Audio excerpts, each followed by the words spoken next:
Kumusta kayo mga padreng at welcome back na naman sa ating channel. May dinala rito Honda TMX Supremo. Ang issue ng motor ni boss, palyado kapag nag-headlight, so laging lobat yung kanyang battery. So dinala rito sa ating shop upang ipagawa. In case na may encounter nyo yung ganitong problema na namamatay pag nalobat yung battery, so hindi nagkakarga, ang tatargetin nyo kagad dyan yung kanyang socket ng stator. So gumagamit lang ako ng test light, ni-negative ko lang yung clip, tsaka natin papatadyakan. Dapat yan hindi iilaw pag sinundot. Sapa, hopsa, pagkabababa. Okay, hopsa. Okay na muna, baba muna.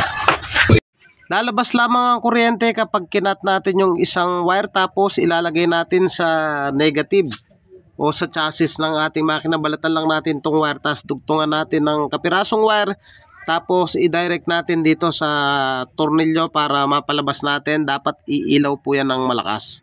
So yun na, ikabit na natin. So gamit ulit tayo ng test light, ilagay natin dito sa body, tapos patadyakan natin yung dalawang wire. Dapat yan iilaw kapag tinadyakan at dapat malakas. So yan sa pagkakataong yan mga idol, may ilaw siya pero sobrang hina. So ibig sabihin sunog na yung kanyang stator. Ayan halos di na makita sa camera. So tinatadyakan ni boss, umiilaw pero napakahina. So pag ganyan, baklasin na natin yung kanyang stator. So siguradong sunog na yan. At ito na nga yung stator na ikakasa natin mga idol. CSL yung tatak. So tanggalin na muna natin yung cover.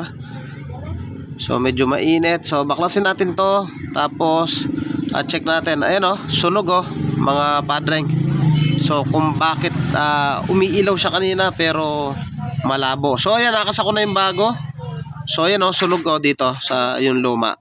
So ikasa natin yan. Tapos papakita ko sa inyo na okay na yan.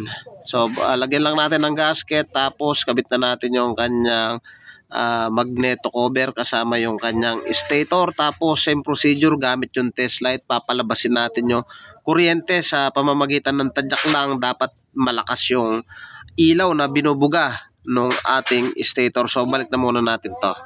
So yan na nga mga padreng, ito na yung bagong stator, itong kanyang socket. Same procedure, naka body ground yung wire. Lagay natin dito sa dulo. Tapos gamit yung ating test light, yung clip lagay natin sa negative. Kanina nung pinapadyakan ni boss, may ilaw siya pero napakalabo. Ngayon i-try natin patadyakan kay boss yung dalawang terminal na yan. So dapat malakas yung ilaw na lalabas sa tadyak lang. Ayan confirm mga idol Okay, so good na yan at pwede na natin ikasa at paandarin na natin yung kanyang motor. TMX Supremo. So yan ang sinasabi ni boss, pag umandar ng walang battery ay namamatay. So ang gagawin ko, tatanggalin ko yung positive ng battery, tsaka natin papa-start. Check natin kung ayos yung ating ginawa.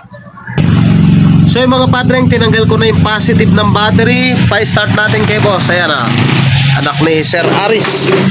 Paki-start mo. Dayo from Pentor, Dinalpian. Oy, one click. Birit mo.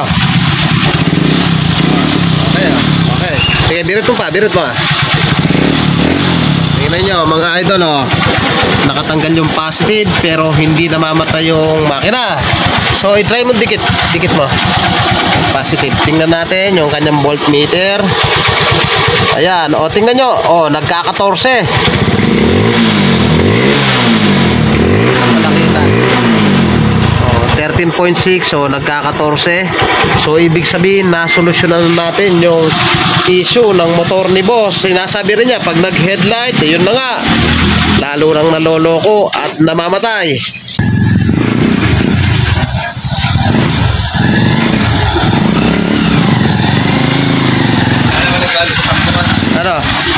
Patay.